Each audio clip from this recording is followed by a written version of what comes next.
everybody. Thank you so much for joining us. As we dive into Hyperborea, I am going to go ahead and introduce everybody. My name is Trevor. I am the GM storyteller guy, and I have been DMing for 30 years, which makes me feel really old. But I love it. I'm the forever DM, and I've called upon all friends and family of old to come back and join us in playing this old school game. So what we're going to do is we're first going to talk to the guy in the blue shirt just below me. Please introduce yourself. Hi, I'm Bob Carter, but in this game, I'm Androcles Thalassa, chronicler and cartographer of these, the last great days of the great Atlantean Empire. Amazing. So known as Bob Carter. Is Bob Carter. Also, Bob Carter is a voice actor. I have been known. Yeah, so if you guys want to look him up, I've got a little command here. You can go to neighborhoodstudioatlanta.com. He's actually a voice coach. You can also may recognize his voice from Street Fighter, Mortal Kombat, and Dragon Ball Z, and about a million other things. You can go to his IMDb, and it is a rabbit hole. It is a fun rabbit hole to go down and be like, oh wait, I've heard this guy. I heard that voice on Netflix. So he's in fact right now on Eden Zero on Netflix. It just released last month. It's a fantastic series. I totally recommend it. Eden Zero. I am Seabeer the Mighty. Nice, awesome. So he's bringing some of his talents here, and he will.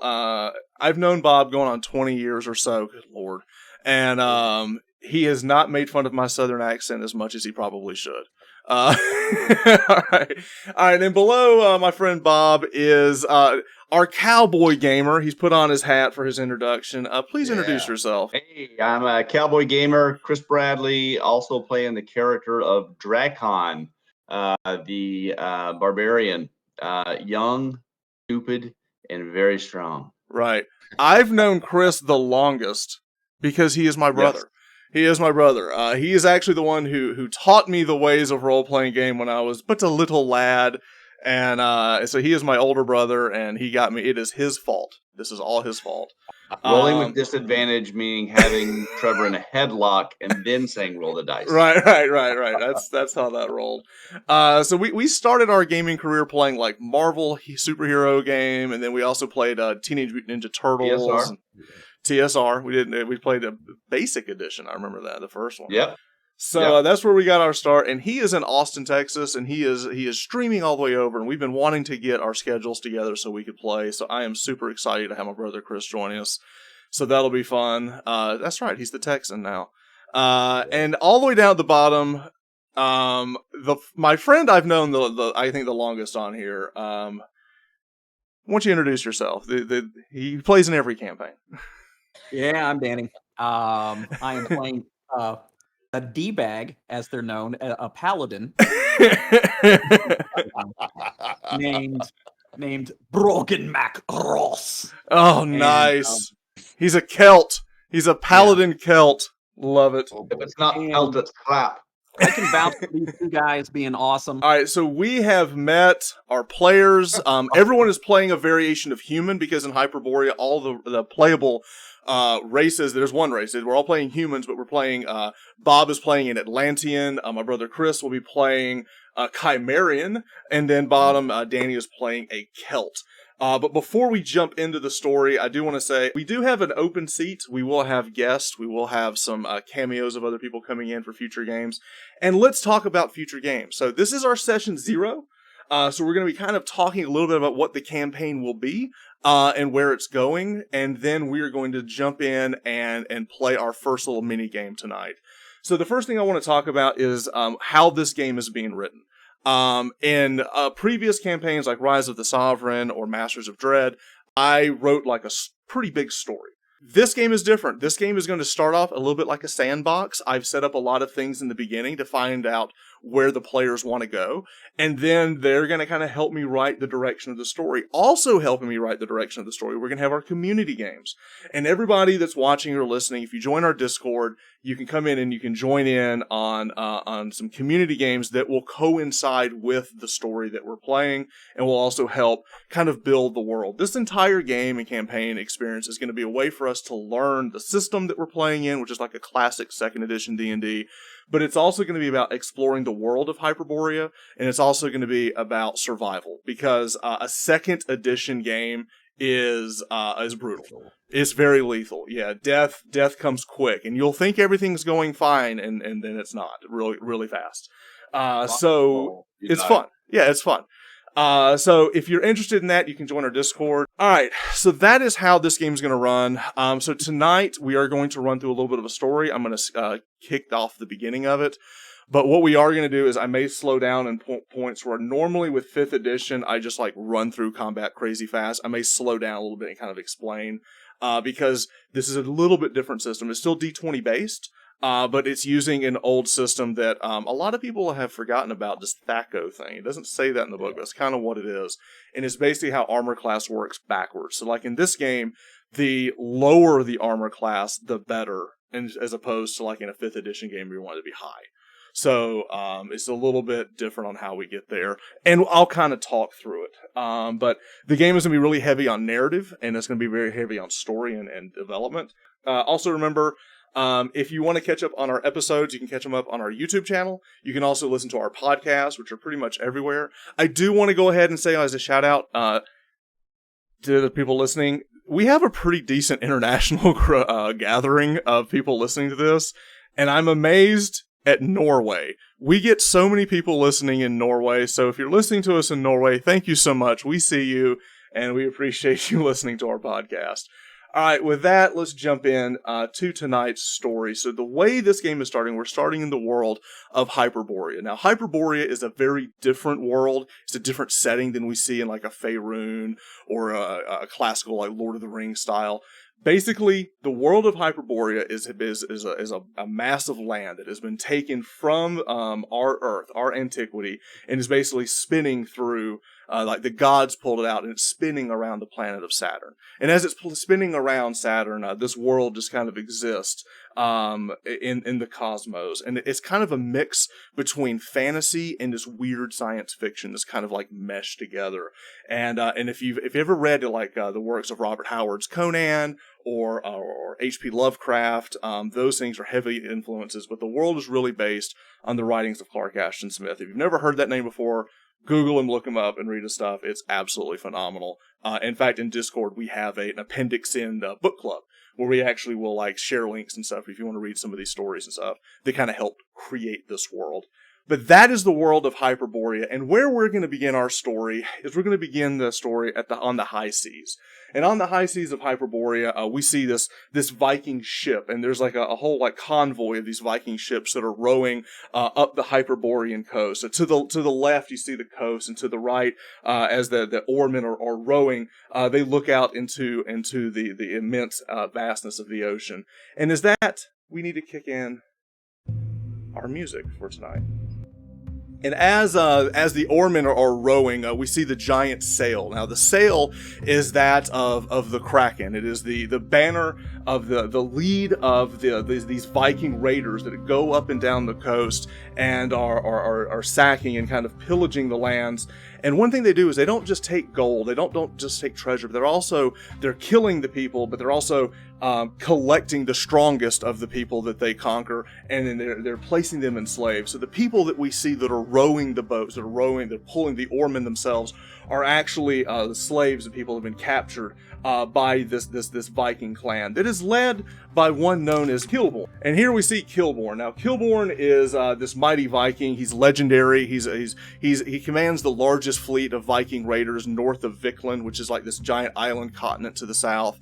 And as he sails up and down the coast, even his own people can't stand him because of the fact that he doesn't just raid for sport or for survival, but he also it's the fact that he takes on slaves, and he's like so big into the slave trade himself. And again, his name is Kolborn. Kolborn is his name. And as Kolborn looks out over the vast seas, you see several ships rowing, and there's about 12 to 15 ships that you can see that are in rowing. And as they go through, some of them are going off to the side to raid and to pillage into this bay known as Dagon Bay. And as those ships move into Dagon Bay, the ocean turns dark and the skies turn dark as a storm kicks up, and in a fury of waves and of crashing waves and lightning crashing out of the sky itself, Kilborn looks out as several of his ships are lost quickly to the storm. His vision is obscured as he cannot see exactly what has taken place other than this darkness and this wind kick up and these massive waves overtake these ships. And it is that point that we pick up with our first character. And Bob, describe your character. Androcles Thalassa, the chronicler and cartographer of, as I said before, the great Atlantean Empire.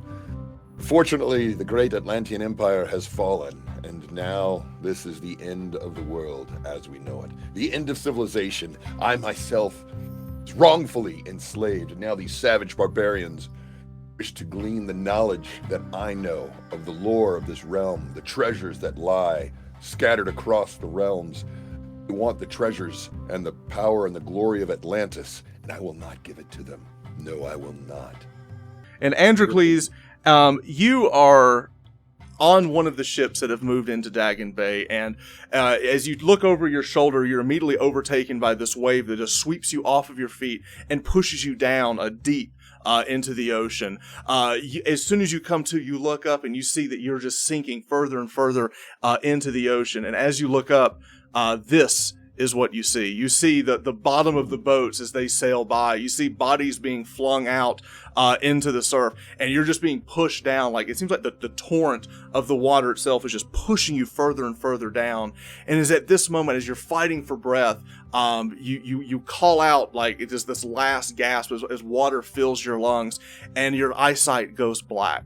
And as you about to pass out, you feel something brush up against your shoulder. You feel hands like grab the sides of your shoulders. And as you do that, you open your eyes in this last moment, and you see some strange being reaching out to you. This light, this yellow light emanating from the front of this almost feminine fish face as she's reaching down and grabbing you. She pulls you in, and you take in the breath from her as she gives you like this embrace, this kiss that like puts breath back into your lungs, and then you black out. The next thing that you recall, you kind of come to, and you're laying on a beach. You look around, and as you're coughing out, you're spitting out this water, and you have this raw like sea taste in your mouth as you look about the ocean. And you look about, and it's extremely bright, which is good, but it also worries you because you know about the season that we're in. And you look about, and you this sense of urgency hits you because you know that you were in the 11th month of the 11th year of this cycle. You're educated, you're a learned man, and you know about astronomy, and you know how this land encircles the planet Saturn. And you know that in this time, there's only 6 hours of daylight before we have our 18 hours of night. So there's this moment of frantic as you get up and you start looking about. As you look about, you see other bodies kind of kicking around into the surf, but you also see that the surf, the water itself is while some of it is crystal clear blue, it's also black and almost like this red is just kind of kicking up into the ocean as well. And with that, what would you like to do? Search the body for any of the Vikings that fell overboard, because they're more likely to have weapons or gear or boots or something like that. And then if they just happen to get dragged back into the water and drowned, then nobody will see or notice. So you look about and you see bodies getting kicked up. You see several slaves. You see the chains. Now, your chains, you have the manacles on your arms, but you were not chained because you have found your way to free yourself so you could write and help with the mapping and the navigation. They kept those on you as a reminder of your subjugation, but you did not have the chains itself, only the manacles around your wrist. But as you look about, you do see a body kicking around in the surf. You see two. You see one that looks like a slave that's chained and he's quite dead. And you see a second what looks like a Viking that's been ripped across the ocean as his body kind of rolls up as the water is kicking him up. You notice that he is in fact wearing some type of armor. Excellent. Well, in that case, I'll make sure that I kind of I leverage him so that I can get his armor without him coming up above the water. And then I do want to rescue the slaves because the slaves are quite dead. No. Are there any other slaves that are not that you see? The only ones you see right now, you see two bodies. You see the slave body and you see a Viking body. Going after the Viking body because I want to get that armor and okay. possibly a knife or something. Well, need. you pull up his body, and he is wearing studded leather. You're able to get that off pretty easily.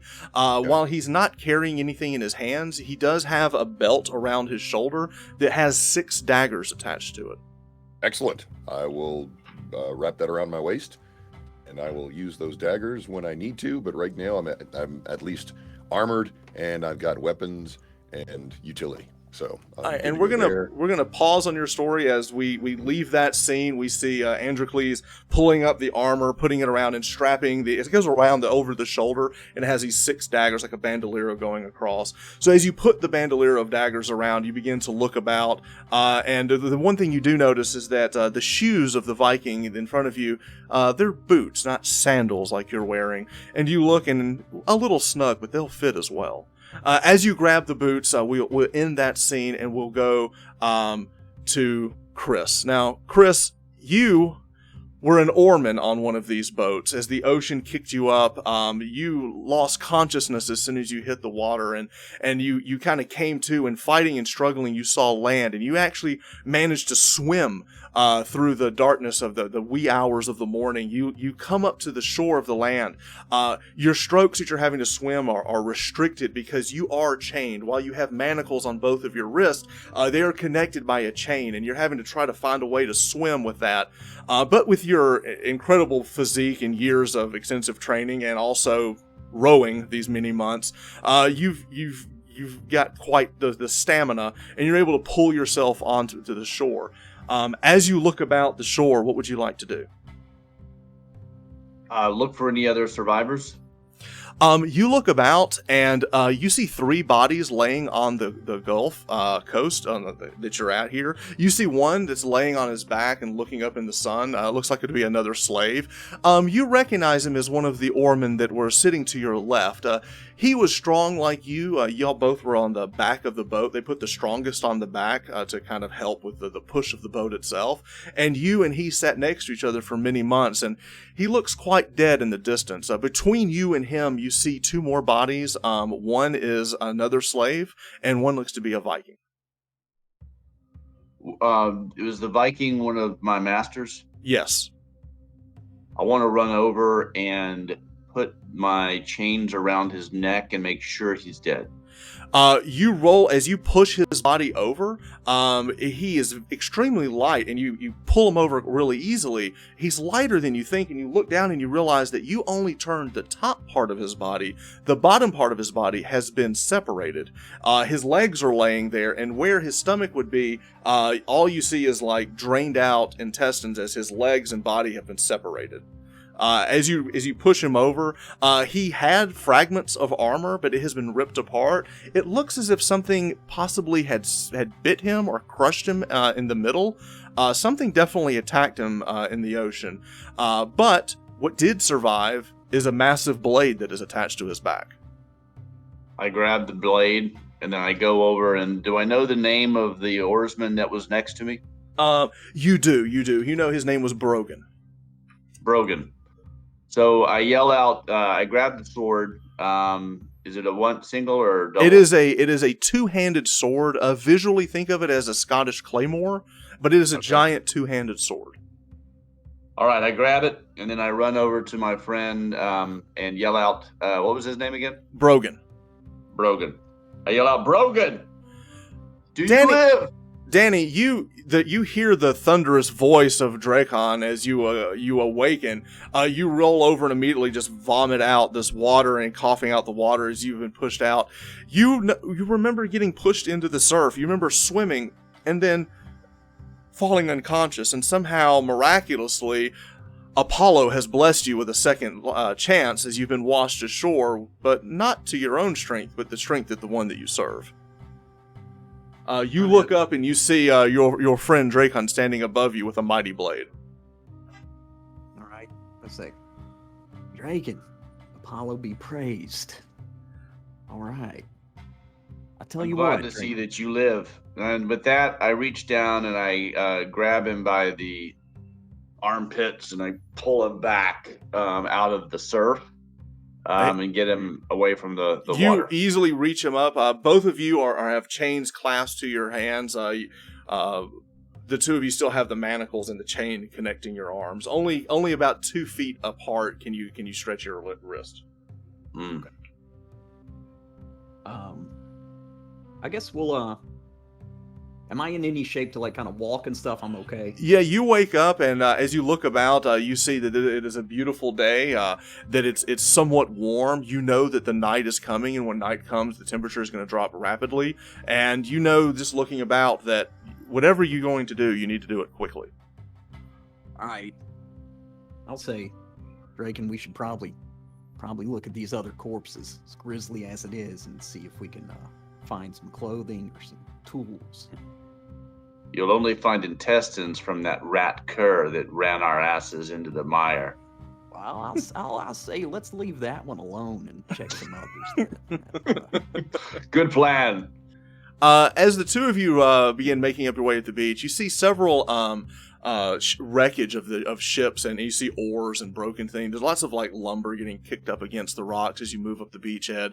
You do see other slaves that did not fare as well. You do see one that looks like he might have made it to shore, and the top half of his body, from his right shoulder down, has been actually crushed and is missing. And you just see his body just laid out on the ground, missing from here to here in his head. That is troubling and a grisly scene, but it did not look like that was caused by the shipwreck, but maybe something in the surf itself. Wow. Well, that's highly disturbing. All right. Can we do a quick look for anything we can grab as far as armor or weapons? You do. There are go several Viking bodies laying about. The first thing that you notice, kicking around, is you see one body that is fully armored, roll up on the shore, and actually has a shield attached to his back and a scabbard with a blade in it. Brogan, you go look down, and he's wearing studded armor. He has a broadsword attached and a shield as well.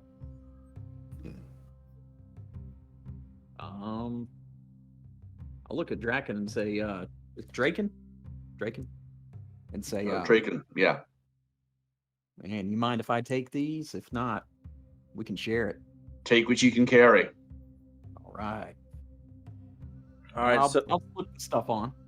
As you are attaching the blade, Drakon, you're looking about. You see another body bobbing in the water. It's about, you'll have to go out in the surf a good bit to get about up waist deep, but there is another Viking.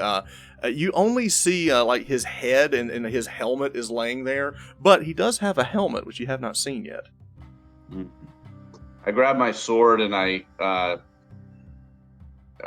do a quick cursory look to make sure that there's nothing eating on his whatever's under the water before reaching out to grab the helmet. You reach the helmet, and as you pull it up, the helmet is actually, as you pull up the rest of it, he's actually wearing heavier armor.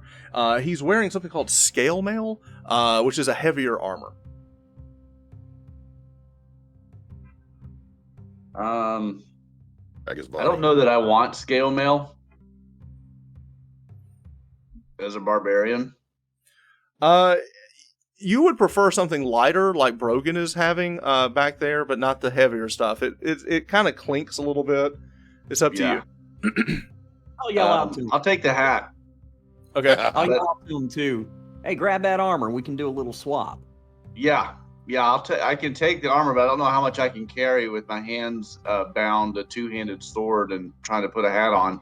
Doggy paddle out there and help. You're basically just grabbing it back, and at this point you two need to figure out something to do with the manacles, but you both have weapons. Now for those that are carrying the studded leather, I want to give you your armor rating on that. Let me look that up really quick. Can I use the sword to break the manacles? Yes, you may. All right. Brogan, come over here by this rock. Let me loose your fetters. All right, just you be careful now. All right. So I'm gonna take a swing. Hopefully, I don't roll a 1. No, we don't roll for this. You put it up against the rock. You picking up this sword. It's this massive two-handed blade. Now, is this something? Now, you're trained in all these weapons. Are you particularly good? Are you a master at this weapon?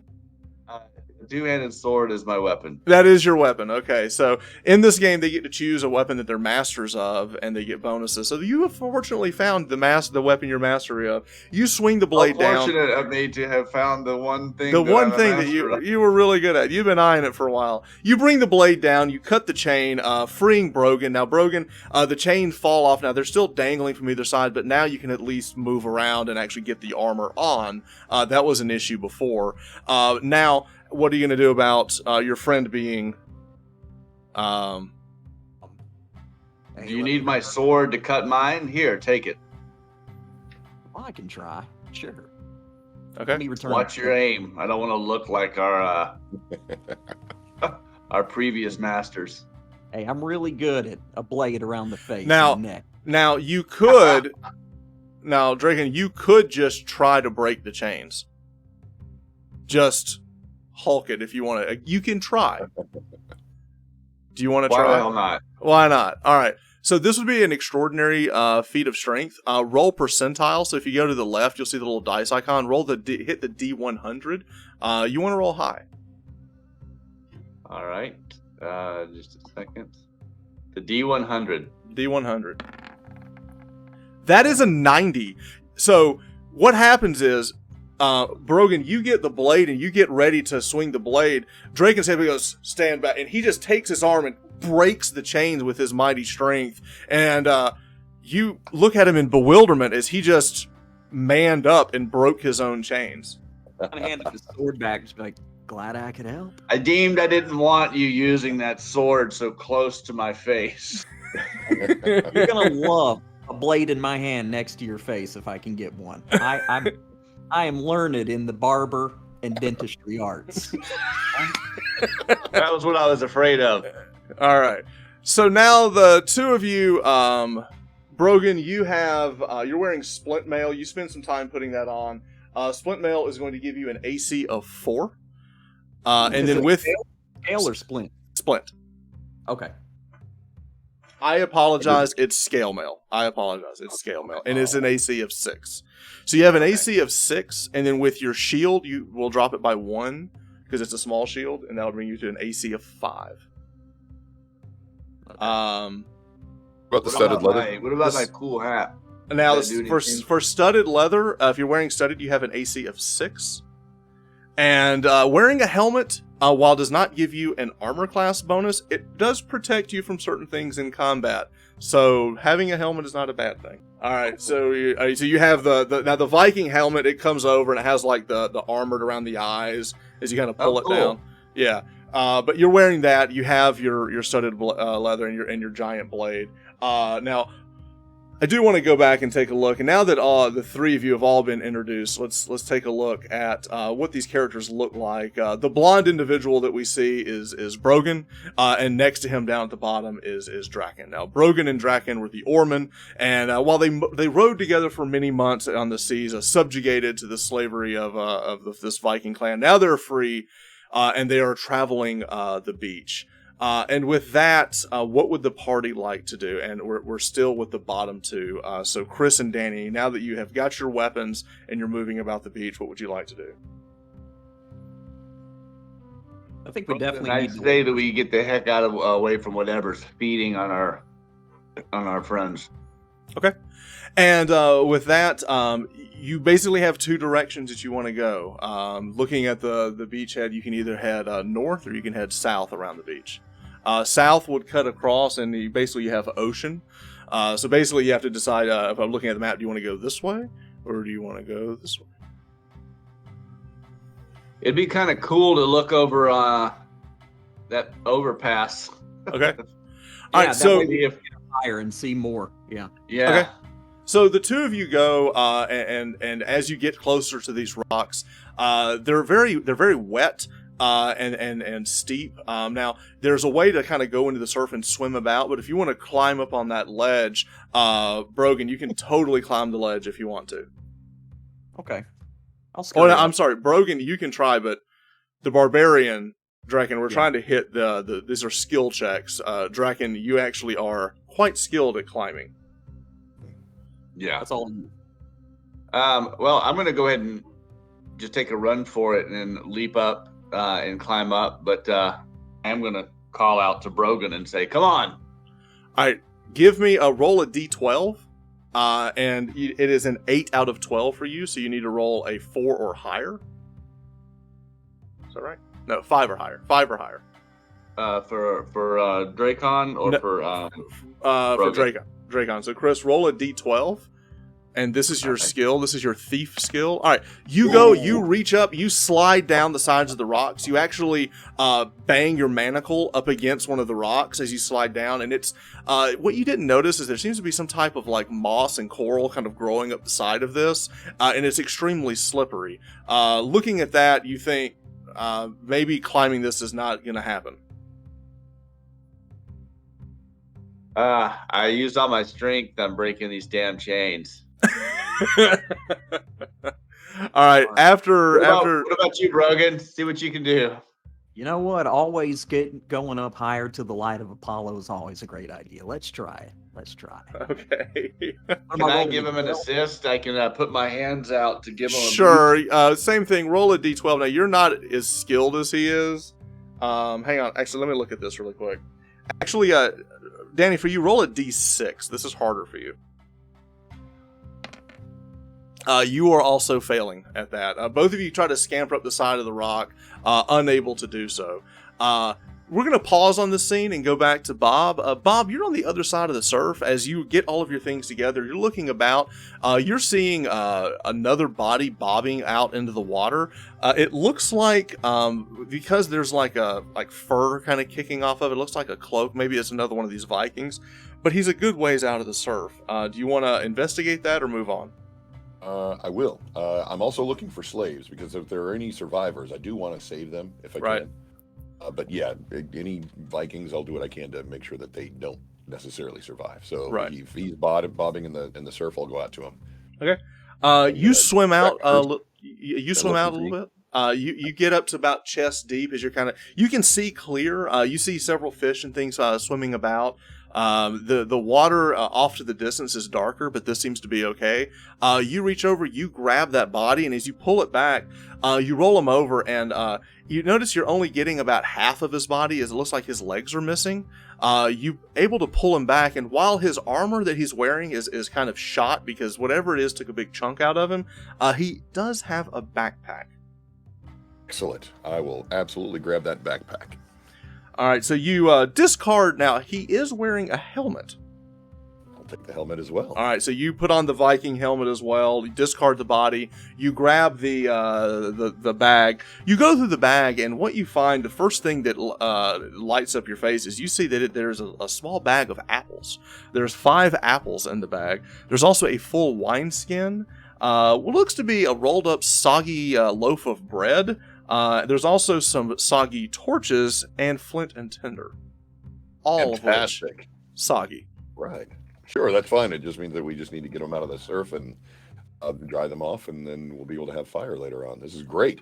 How many torches did you say? 5. 5 torches, 5 apples, soggy bread, and but most importantly, a full wineskin. Absolutely. And the flint and tinder. And the flint and tinder. Yes. Okay, excellent. I will back out of the surf, and then I'm going to look for high ground, if I can see anybody or anything. As you look about, there are some palm trees. You see several birds flying about, and as you look about, you see there are several pretty large birds that are kind of circling about, look like carrion birds, possibly.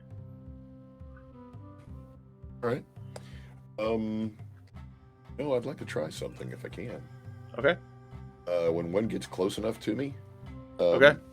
Actually, it's kind of morbid, but I'll since I was dragging that Viking, I'll pull him up on the surf and attract the carrion birds. Okay. And when one of them comes down, I'm going to befriend it. Okay, so you're going to try to befriend the animal. As the bird comes down, it's this big, like this big vulture, big nasty vulture. As it lands, it starts picking at this body. And as it's picking at the body, you let loose, as you kind of call out to try to befriend the animal, something different happens in your voice. Something kind of like collects into your throat as you reach out. And you start like chanting like some type of enticing song you didn't even know you knew. And as you do that, the bird looks at you, and now let me make a save, because I'm rolling dice tonight. We actually, for the first time, I'm rolling legit dice. Let's see if he makes a save. I rolled a 1. Perfect. I'm rolling hot. So he fails his saving throw, and he is now your friend. So this bird looks up at you, kind of cocks his head, and kind of starts hobbling over to you, as now, for now, you have a pet vulture. All right. That'll be good. That can be very good and useful. It can lead us to other dead bodies, other sources, maybe, if I ever learn how to speak with it. It can be our eyes in the sky. But for now, let it feed on him. Meanwhile, I'm going to try to get to high ground somewhere, so I guess I'll try to climb up one of those palm trees.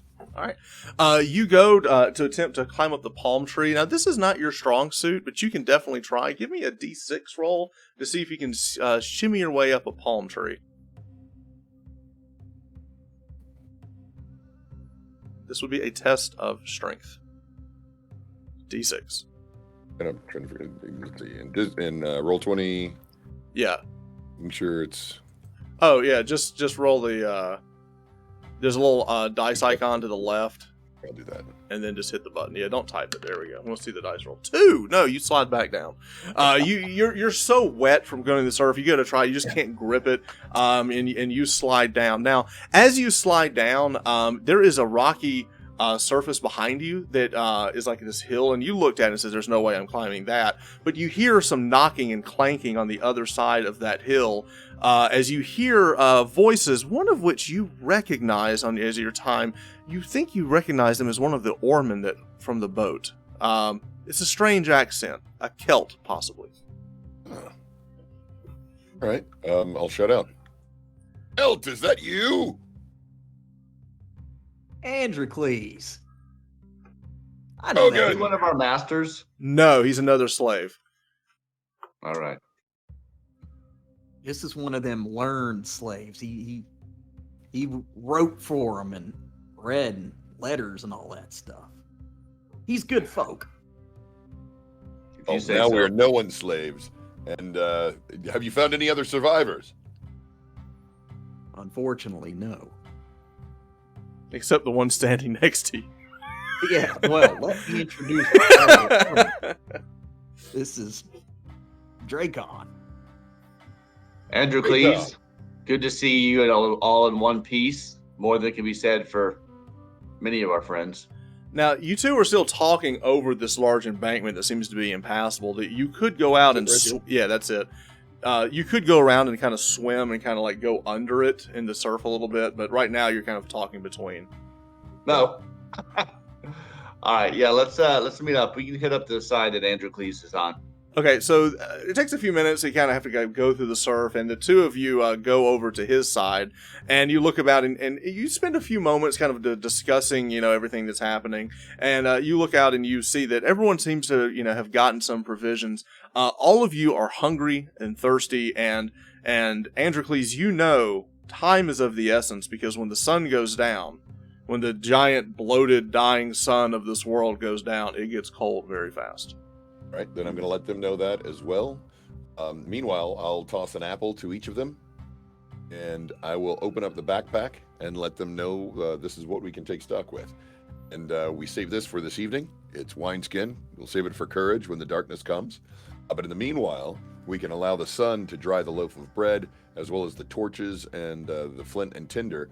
But we need to figure out a way of getting to safety and security. I would recommend getting off of this beach and away from the Vikings and any other Vikings as quickly as possible. Say you, gentlemen. Agreed. I agree. Should we grab some of that wood for a fire later? There are several broken oars you could grab. Perfect. We'll each grab one. In your case, gentlemen, you'll grab 2. So as you go back, you're going back to the beachhead, and you're pulling some of the ore and things, trying to dry out some of the wood. And also, you can go to the edge of the wood as well. You can pull brush out of the forest as well.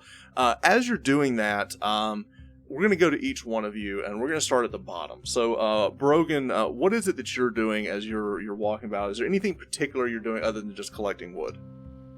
I'm going to sense evil. Okay, you pause, and what exactly does that look like as you're trying to sense evil? I'll just pray into Apollo. Apollo, warn me of any dire threats. Thank you. As you were praying, you get this brief vision in your head because you don't know exactly what happened, but you get this brief vision in your head that something evil lurks in the water, and you just kind of stare, and you have this ominous feeling as you're holding this bread, and as you're praying, you're holding this wood, and as you're looking out of the ocean, the surf, something very dark and something very evil lurks in that water, and it makes you take a step back. It's so foreboding of whatever is in that water is awful. Okay. I'll relay the there's something awful in those waters, boys.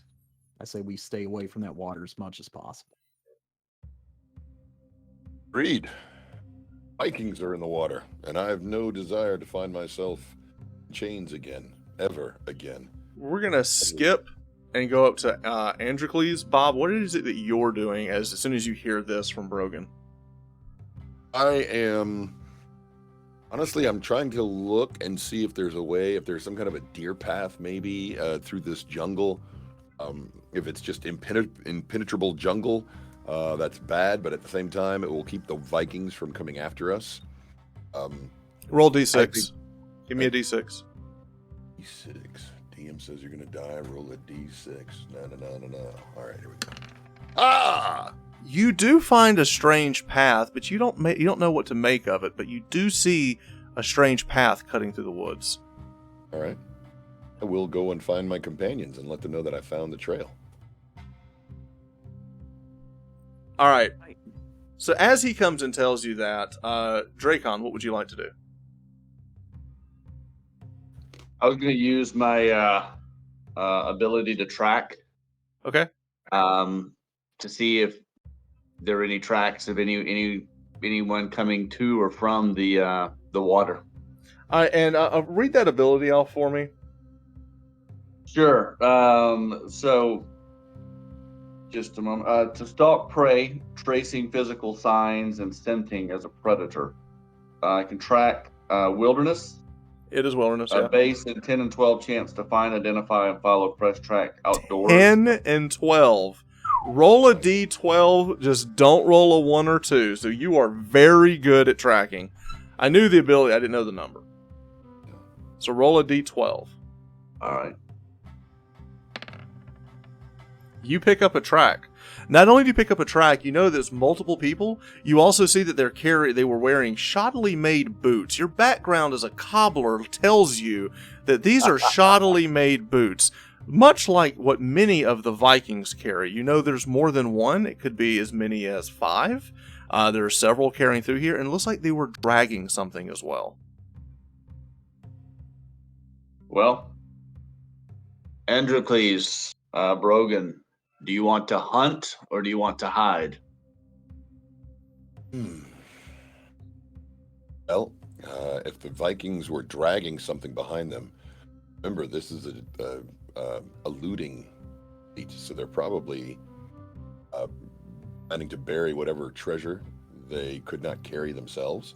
So if we can follow behind them and hunt, but also follow behind them and scavenge rather than let them know that we are here, let them think that we died in the storm, and then take the treasure after they leave it.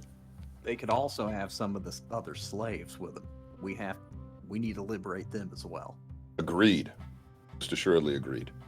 So, Andrew, please, do you have a weapon? Do, and I'll show my my bandolier of blades, and I say, and I took his clothes, his boots, and his bandolier of blades.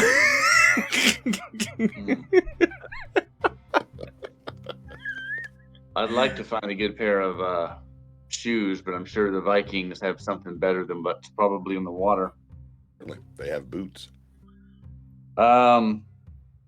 I have an ambusher capability as well. When traversing the wilds alone with others of like ability, my base surprise chance increases by +1 on a D6 roll. Yeah, so more when outdoor. Yeah. So it increases the party's chance as well. you can I can lead move the violently. hunt. You can lead the hunt. All right. All right. Well, let's see what we can see. So leaving the wood behind that you were collecting, you now have a new task of information gathering, as you're going to kind of try to see what you can see, find out about this. So as the three of you begin to roll up, I want, basically what's happening here is the Drakon is taking lead as he's like following and tracking. Now, as he is tracking, you also see him kind of hunch down in the ground and kind of keep quiet. The waves that are crashing across the beach, and also the sound of birds and all of the things that are living, are definitely hiding both your sound and the sound of those around you. But as you get moving, Drakon, could you give me a move silently check? So give me another D12 check, please. 11. As he is moving, he turns and he's kind of pointing to kind of step where he steps. And what happens here is that he's helping the entire party move silently as the three of you are kind of making your way through this jungle. As you're moving through this jungle, you stop as you look over and you see some strange rocks off to your left. Nothing that you've seen before, and it doesn't match the rest of the topography of the land around you. What would you like to do? There are strange black stones. Are we talking some like kind of a pattern? Go ahead. They're not in a pattern. They're just kind of like pressed into the ground. Like a lock or like a trap?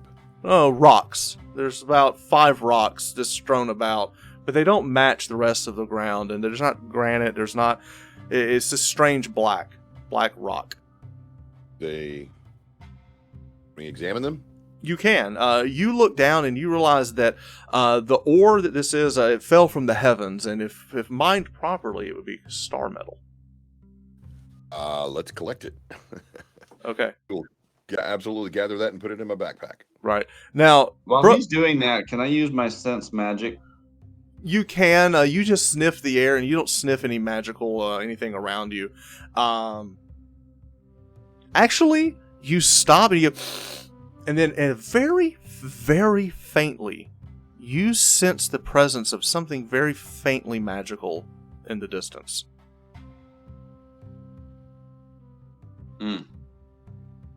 Well, this seems to be leading us to something weird.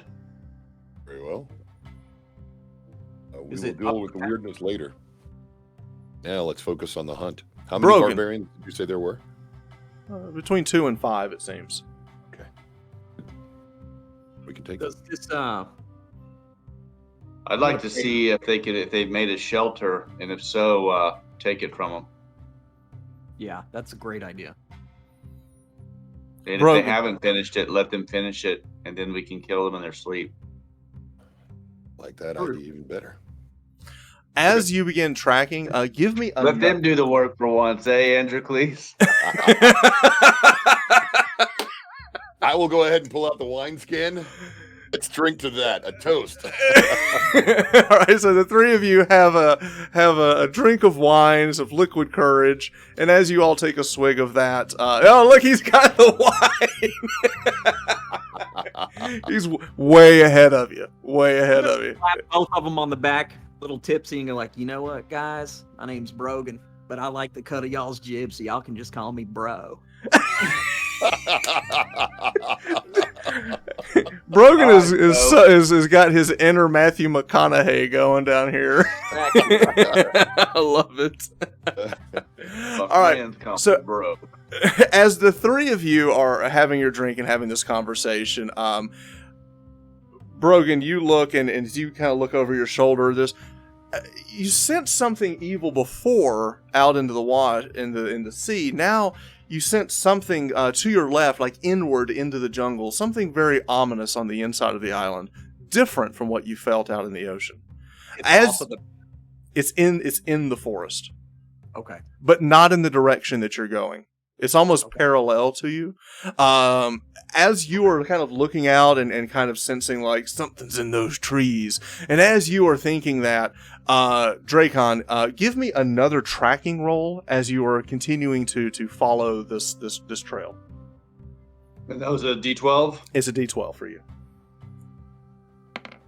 a 2. You miss it, and as you two are, the drink was good, and for the next hour, the three of you wander through the woods before you realize that you have lost the trail. Give me 1 second. Well, now I wonder if we need to make shelter, which is another one of my abilities. You've got about 2 hours of daylight left. You can either double back and try to pick up the trail or try to hunker down somewhere. But you have 2 hours of daylight. Now, Androcles, you know this. As the sun is going down, it's going to get cold. But you've got 2 hours left. I say we go Up after to you guys. I'm sorry I lost the trail. You can double back and try again. No problem. You want to do that? Let's I'll double try back. it one more time. Okay. Try, give me 30 minutes to find it, and if we can't, we can make camp. Okay, go for it. So you double back. You've lost some time in the woods as you double back. And now give me another D12 roll to see if you pick up the trail again. This time you do. You see where you made your error before as they were moving over rocks and they weren't leaving a trail. You go just beyond those rocks and you see the indentation of something they dropped, something they set down. You see it very clearly in the mud. They are dragging and carrying a chest, a fairly large chest. And you also know that when they stopped, you looked down and you saw this footprints of 4 individuals. You have narrowed it down. There are 4 of them and they are carrying a chest. I'm gonna reach out with just for a minute, for the sense evil and see what direction it is, the one I felt in the woods. It's still distant and ominous in the woods, almost as if you feel like it's watching you, but it is far away. Okay. All right, fellas, I'm getting some bad vibes. It seems to be parallel with us. They coming to help? I don't think so. These are some. Tell them to bad- stay out of the way. Gotta be wary, whatever that is, too. All right. So with that, the 3 of you continue moving forward. You follow the tracks up around the beach. You get back to the beach. You see that there's basically a big rock to Back your at right. the beach. Yeah, it's circled. They circled it back around on the other side. You're on an island, so they basically went through the woods, went to the Islands other are circular. Right. What's a circle? All right, Crom, we're back at the.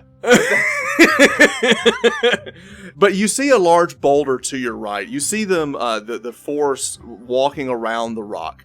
As you do that, you stop, Drakon, in your steps. As you stop and you smell wine, not yours, something else. And you hear raised voices of individuals talking. One of which you recognize as the slave master that was on your ship. You recognize him and you hate him. And his name is Solvi. Is what? Solvi. Solvi. But you're on the Alright, other side of a turn to rock. So Androcles basically and there's a rock. You're on one side of it. You think they're around the other side of the rock. It seems that they're settling down and building camp as the sun is beginning to wane. All right. I turn. I look at my friends, and I do this. You're holding up 4 fingers, and you're saying kill them. Wait. Okay. All right. I kind of motion to wait. To let them build. Okay. Moments begin to pass as they are beginning to build something. You hear them hammering and everything. You also hear them drinking, and you can hear them talking about the cooking and food. And as they're doing this, Androcles, you realize that they're eating provisions you'd like to have. Yes, they are. Torn, because we can kill them now and take the provisions, or we can let them drink themselves into a stupor, and then we can attack them with surprise, or we can attack them with surprise right now. We climb this boulder and we attack them from above. They won't expect it, and we'll have the high ground. Try it. Don't try it, Anakin. Yeah. What do you think? I say we eat. Very well. Very well. In that case, let's I'm going to try to climb the boulder so we can attack. I'm going to do and also let's focus fire. Okay. Whichever So- one you lead on, Drakon, whichever one you attack, we will attack as well to put them down as quickly as possible. As the I hear Solvi and I want him. he's a larger individual. All right, so with this, the three of you begin to climb the rock. Now, this isn't like a hard climb like we had before, but each of you will need to roll a d6 to do so quietly. Do I give them? You do. They all get a +1 on their rolls because they are with you. The Okay. master of surprise. Yes. I got a 5. Watch me be the one to screw it up. I do have moved silently, by the way. Right. You I got said you. D6. D6. Actually, 12. you're good. Yeah, it's either way he's successful. And don't you have move silently, Androcles? Do. Roll that. And you get a +1. You actually get a +2. It's plus, yeah, so 10. So you're fine. So the three of you get on top of this rock. Now, as you're looking at this rock, you look down. There is a small campfire burning, and you see the four of them sitting around it, drinking, handing each other food. But what all three of you noticed immediately is that there is a large chest sitting on the ground. And with that, let us move to the beach scene. Ah. So here, Draken's in the front. Androcles, you're behind him, and then Brogan, you're here. And if we scroll down and look, we see our four individuals. This large one here with the bald head, that is Solvi. And you see three other people. You recognize a couple of them from different ships. But you also see the chests sitting here as well. Okay. And with that, we're in a surprise round because they don't know you're there.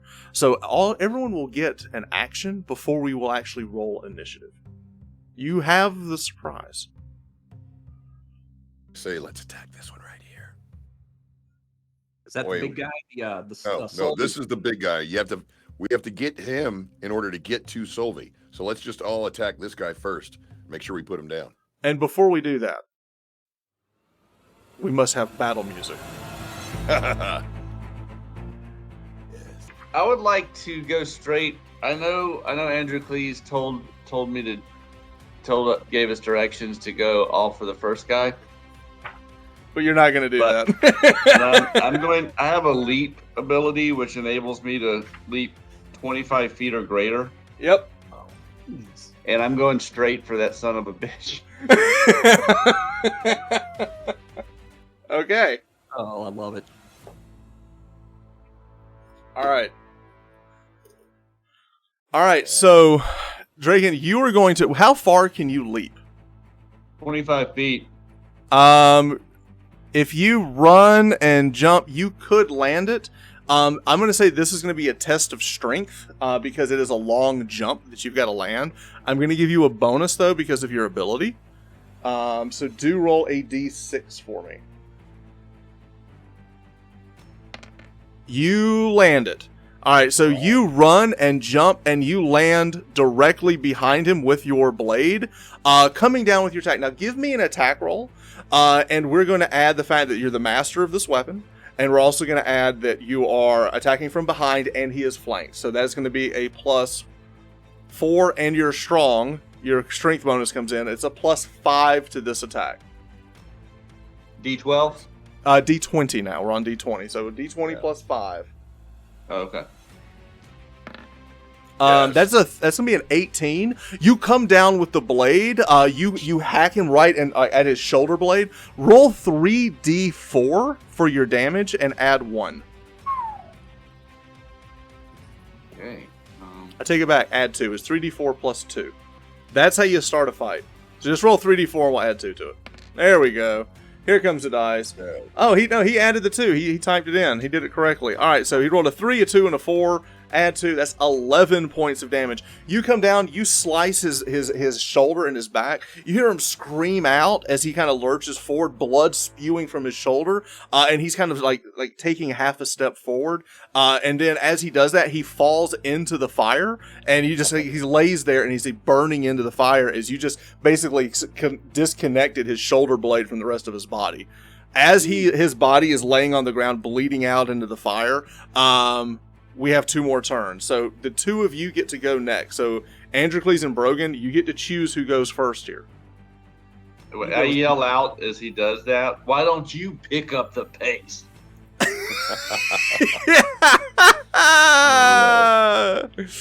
Perfect. All right. Who's next? Brogan or Androcles? You get to choose. Go ahead. Go ahead, Brogan. You sure? All right. I can move 40 feet. Right. Now here's the thing. In this armor you're wearing, that is reduced.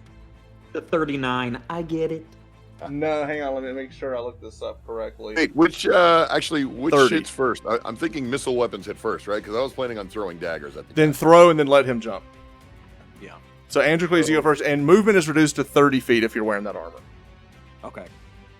When throwing daggers, is it 2 daggers per round or 2 daggers for every If you 3 rounds? throw, it's 2. You can throw 2. All right, then I'll do that. So, You have the high ground, yes. and what's your dexterity? It is 13, so it's a +1. And you have the high ground that's +2, and he's flanked. It's another +2, so that's +4. Roll it. Just roll the dice. Let's do it. There we go. 11 plus 4 is a 15 that's going to hit. Roll a d4 damage. There's no bonus to this, just d4. All right. Whoa, man, right in the shoulder. He takes 4 points of damage with the first. Throw the second one. The second one misses. That one disappears into the jungle. But this one here has taken 4 points of damage. And with that, you throw your 2 blades. Is there anything else you want to do on your turn? Yes. Can I begin a mighty ode to battle to inspire my allies and myself? Yes, you can. And starting next round, they'll get that bonus, correct? No, 2 rounds from now. Okay. We're starting this. This is surprise round, so it's first round and the second. So the third round, or I guess in the second round, technically. Though. Second round, I got you. Okay, so you begin to chant this Atlantean hymn, to calling them into battle. Brogan, you kind of look over your shoulder, kind of curious what's happening, but it is now your turn to leap down and jump into the fray. What would you like to do? All right, I'm going to leap down and come up to here. Okay, give me a test of strength check to make that landing. That's a D6. 6. And with your strength, it's a 4 and 6. Oh, you jump, you land. You don't do well with your landing. You kind of crash to the side. You're going to take 1 point of damage as you fell, and you lose your turn. No. Oh, it's all right. But Loses his surprise round. He loses his surprise round. Now we're going to go into initiative. And as we go into initiative, here's what's going to happen. I'm going to roll a d6, and then you're going to roll a d6. And whoever gets highest, their entire team goes. It is group initiative. For the first round, we will let Bob roll a d6. I say we let the bird roll. All right. Oh, Here we go. Bird's going to roll. all right. You rolled a 5. I'll roll this one. Here. I'll roll it out front. Let's do it. Ooh, 2. Ah. All right. So Bird all of you is get the to word. Bird is the word. All right. With that, we'll let Androcles go next. Okay. In that case, I will throw another dagger at that same guy. Okay. That is going to connect. Roll a Nice. d4. 4. Nice. With that one, he took a blade in the shoulder. He turned, and as he turned, you let loose that other dagger. It goes right between his eyes as he falls backwards. He was the one that was standing above Brogan, and now he is dead. Nice. You still have one more shot if you want to shoot at a different target. Will. I will put it in this one right here. Okay, take your shot. I call for my bird to attack him. Okay, that attack is going to miss. It deflects off of his armor. The bird, seeing that you're attacking, it will also attack. Actually, let's make this give me a d6 roll. We're going to make this charisma based. I'll give you a bonus on it. Okay. Oh, yeah, he's going to follow. All right, do this real quick. Just roll 3 d20s for me. So we got a 4, 11, and an 8. Okay, so the bird swipes down. He does a claw beak attack. He misses all of his attacks and begins to fly away. But an attempt was made. With that, Androcles is done, and now it is Draken's turn. So, Draken, you are standing over the body of your oppressor. Your blade, blood dripping off the end of your blade as you see 2 more people reaching for their axes. What are you gonna do? There's 2 more. Yeah. I go for the one closest to Brogan. Okay. All right, so you run and you kind of jumping and stepping on over the bodies with your giant blade. Actually, from where you are, you can actually hit with the blade. It has reach. It's that big of a weapon, so you can reach over 5 feet, just take a step and swing at him. Here's the other thing. Because last round you attacked once, now you're a master. You get to roll 2 attacks this round. So, yeah, so the way this works is you attack once one round and then twice the next round. You're basically setting up your combo. So now you get to attack twice. So give me your first attack. All right, D20. Mm-hmm. That is a 1. That is a miss. Roll your second attack. It's kind of in between 1, 7, and 13. It's a miss. It's a miss. Shake the computer. Shake the computer. All right. Just shake it. Shake it. That Shake it. damn bird. That's it. All right, roll again. 18. That will hit. You swung the first one. You come down with the second attack. Roll 3d4 plus 2. Okay, you drop him. Yes. Yeah. And with that, it is Brogan's turn. All right. Hit where's him. the last- All right. I'll. Is Brogan prone? Is he on his butt? Or is he back up? He's climbing back up. I reach down to pull him back up. Get into the fight, man. Get into the fight, boy. Appreciate it. All right. I guess I'll come Bro. here. Yeah, bro. All right. And Can I throw bro towards our adversary? All right, so Brogan, you jump up, you run around to try to flank him, which you do. Now roll a attack. It's going to be plus 4.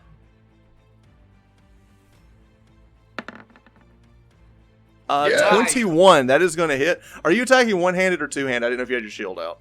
Two-handed. All right. So you just bring down the broadsword. So roll a D10. Is this your weapon? Is this the mastery weapon?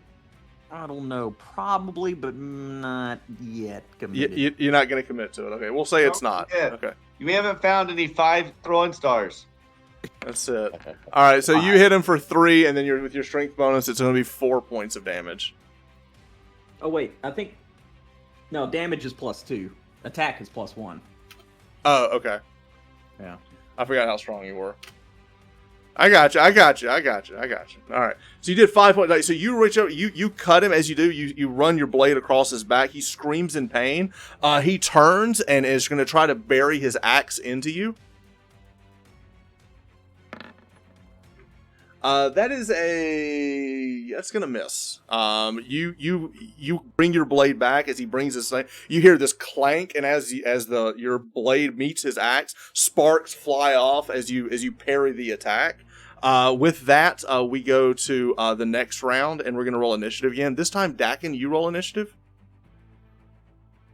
Drakon. All right, Sorry, D Drakon. what? Drakon, roll a d6, and I will too. Mine is a 4. Yours is a 1. No. All right. So I get initiative this time. Seeing that his 3 companions have been cut down and he is surrounded, he's going to make a run for it. As he makes a run for it, Brogan, you will get to make an attack as he is going to try to run. Don't mind if I do. Oh. You miss as he continues to run across the beach. So 5, 10, 15, 20, 25, 30. He gets to here. Okay, so with that, it is now y'all's turn as he is making a run for it. Actually, he can go further on his turn since he only did. Yeah, he gets to here. All right, so I'm with concerned that the food is going to burn. I'm going to turn my attention towards the kettle or whatever they were cooking. he's more interested in the food. Food. All right, you start searching the bodies and looking for food and wine. Androcles, what are you gonna do? Are we not going to eliminate the threat? Go for it. You're in the moment. You see him running across the beach. What are you gonna do? Can I run him down? You can. Lightly armored. I'm going to totally chase after him with my 2 daggers. Okay. Make a jump, which is gonna be a test of strength. Or with... Yeah. jump is strength, right? You do well. You land it. It's not your specialty, but you're able to do it. You land, you jump. As you run and jump, he's running. You're not going to be able to get close into melee, but you could throw. How many daggers you got left? 2? And I keep them in my hands. Can I whistle? Can I whistle for the vulture to try to You carry can. him and throw him down? can. Yeah, Yeah. I'll do that. All right, give me 3 d20s. Right. Bofides! I'm gonna call him Bofides. Both of these. The crit. Miss, hit. He hits with 1, and he misses with it. So he does 1 point of damage with his swipe attack. He flies So having the high by. ground, does he get a bonus for that? It's 1 point of damage. It's a bird. He claws him. He's getting harried by the bird. Brogan, it is your turn. All right. I can move 30, right? Mhm.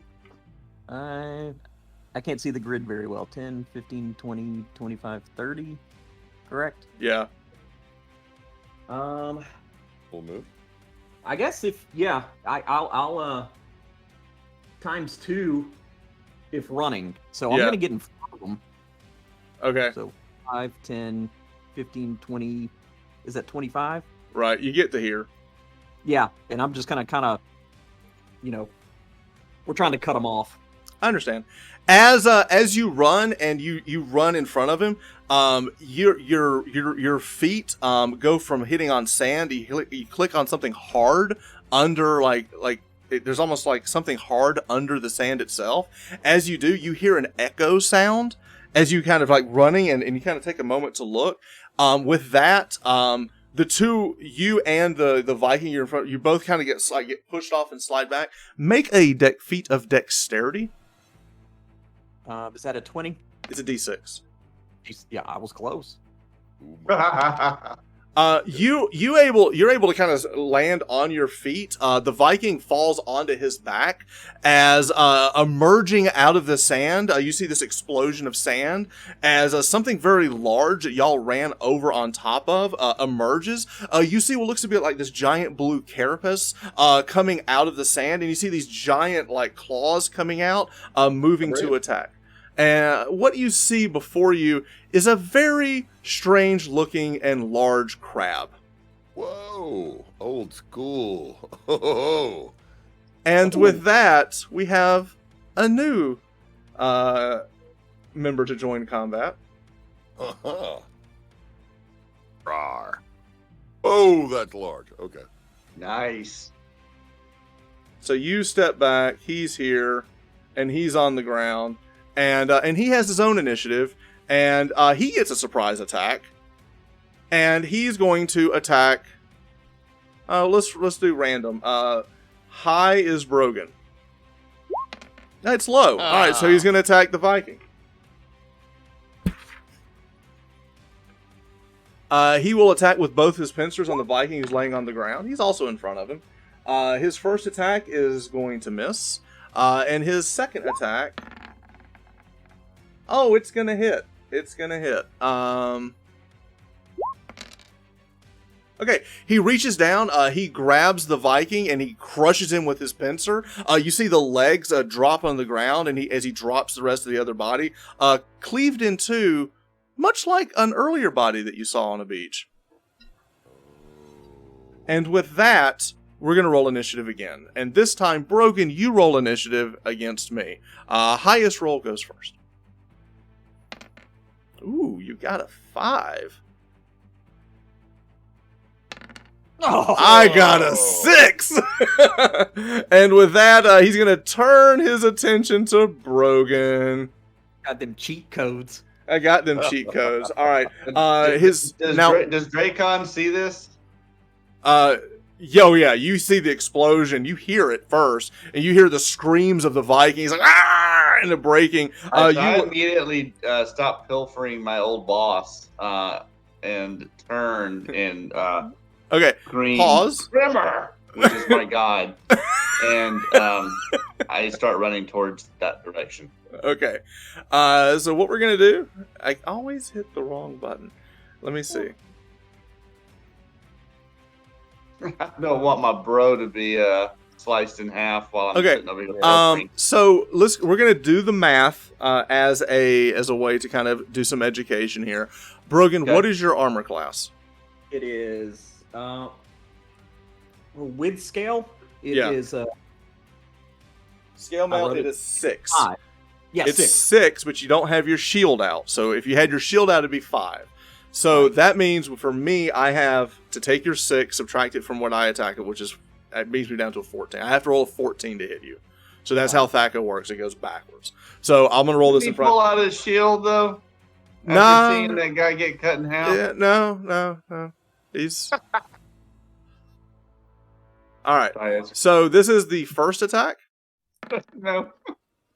16. He's gonna roll and hit you for 2d4. Hits you for 4 points of damage, and then he's gonna attack with his second pincer,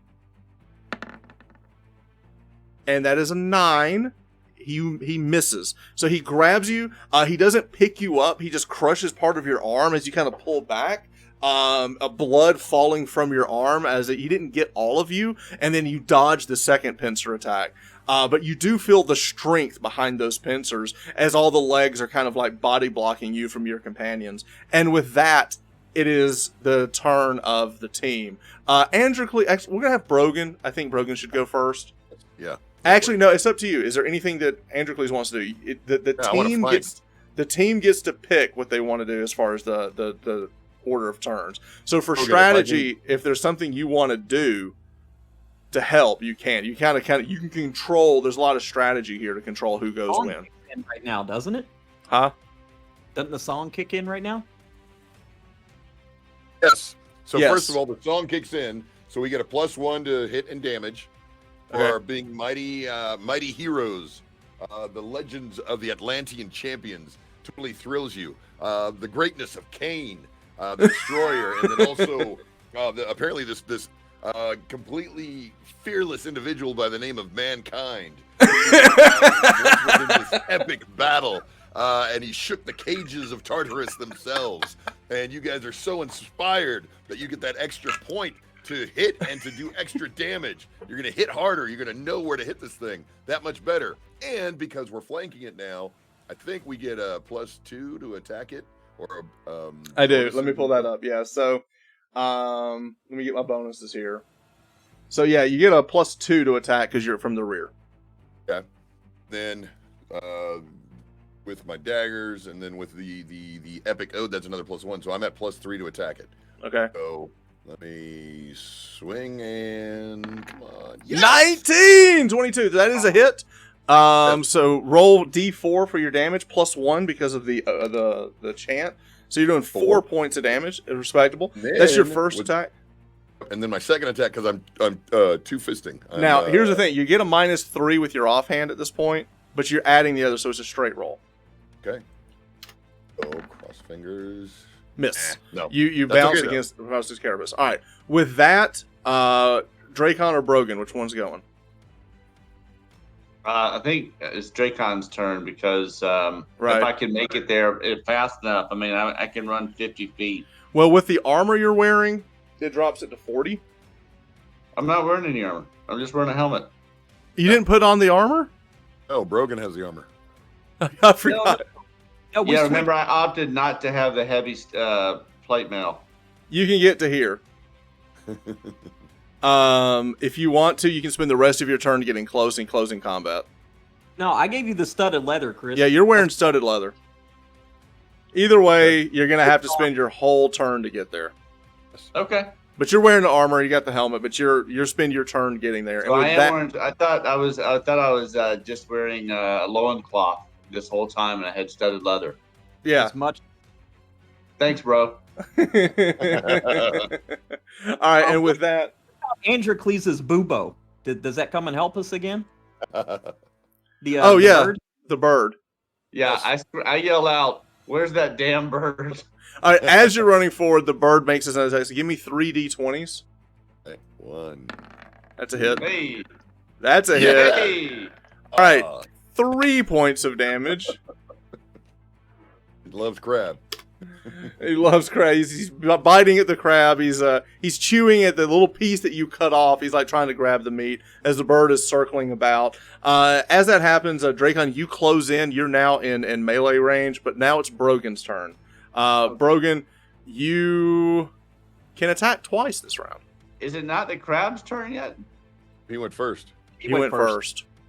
But we all got a turn after that, right? Yeah. We're in that part of the round. So now it's Brogan's turn, and then we're gonna roll initiative again. So Brogan, plus.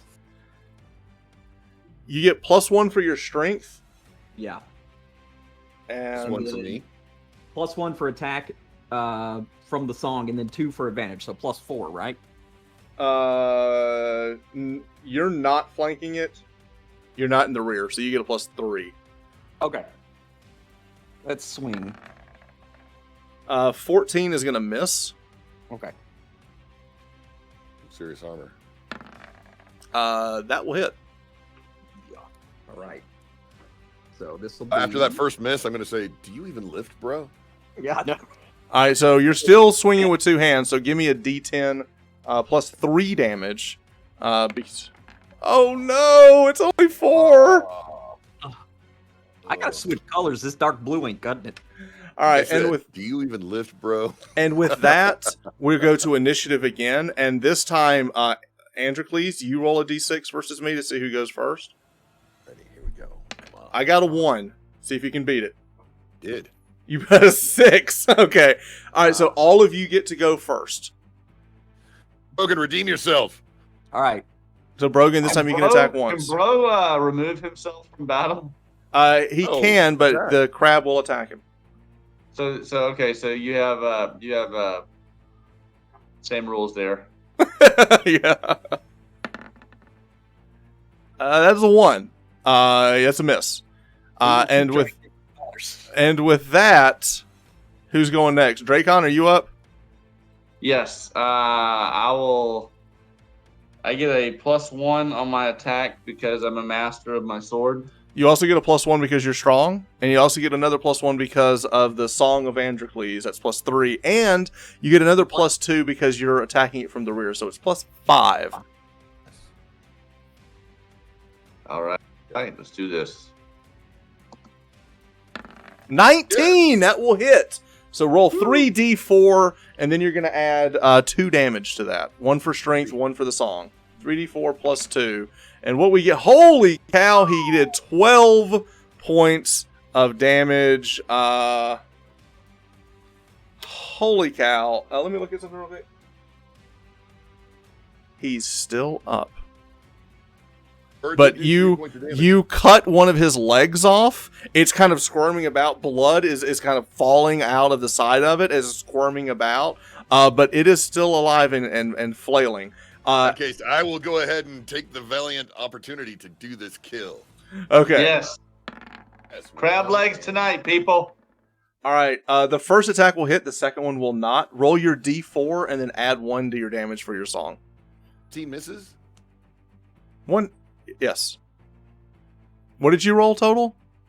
Remember, my second one was a 12 plus 1 for... Minus 3 for dual wield. Yeah. Never mind. The first one. Nice. 5. What does it look like as you fell the crab?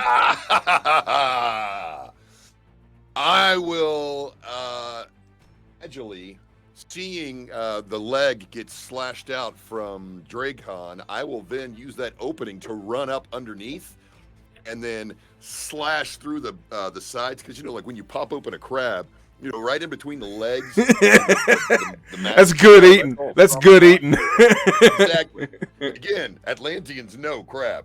So I'm going to slash through, almost like a Naruto slash as I go charging towards Brogan. And I'm not even going to watch as the thing falls behind me. Oh, that's just over the shoulder. Just die. You don't even need to look. The deed is done. I love it. Okay. After you have felled the beast, the 3 of you look over the crab, all of looking at the fact that there's a fire and now there's crab meat, so we know it's for dinner. The 3 of you can pull back. Searching the bodies, and you find a collection of armor and axes. And what you find, to kind of fast forward the action here, let me just go ahead and kind of go over everything really quick. As we kick the old music back on.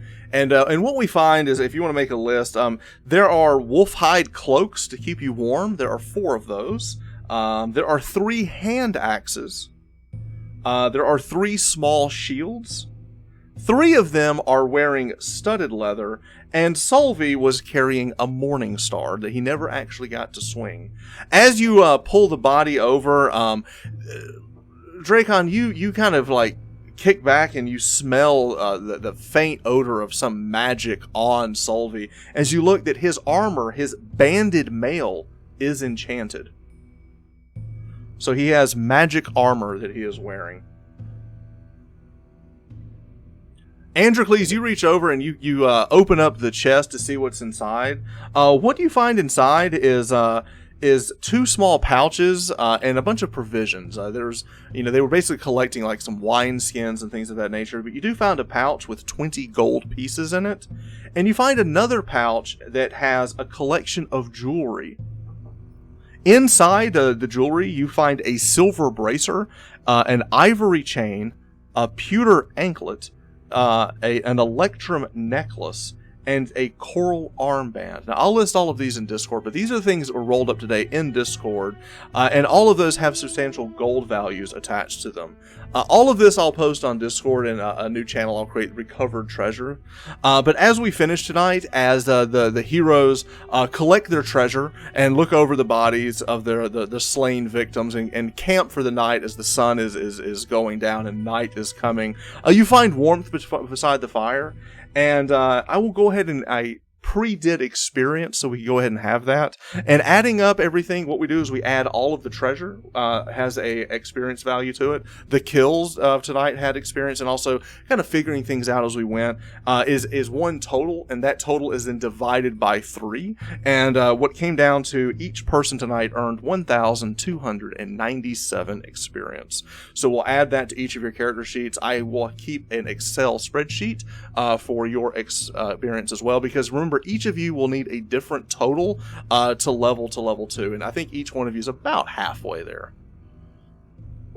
And that is where we will end our story tonight, as we finish our session 0 with our little mini adventure to kind of learn some of the rules, as and we're going to kind of brush off the rust of playing an OSR game. But overall, I had fun tonight, and I thought it was a good romp tonight to kind of learn some things. And as the 3 of you are kind of we'll end the story tonight as the 3 of you are sitting around the campfire, getting warmth, sharing stories, and enjoying the fact that you have slain your captors and are eating their food and drinking their wine.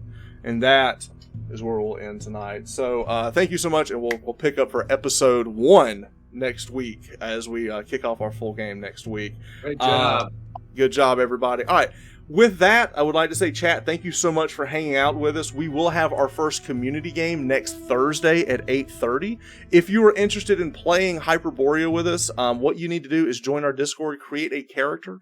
Once that character is loaded into the active character channel, you can message me and say, hey, I want to play Thursday at 8:30 Eastern, and I will try to get you in the game. And your story will coincide with this one, and all the stories will I'm going to try my best to try to interlink the stories together, as everyone will be playing escaped slaves from this crash.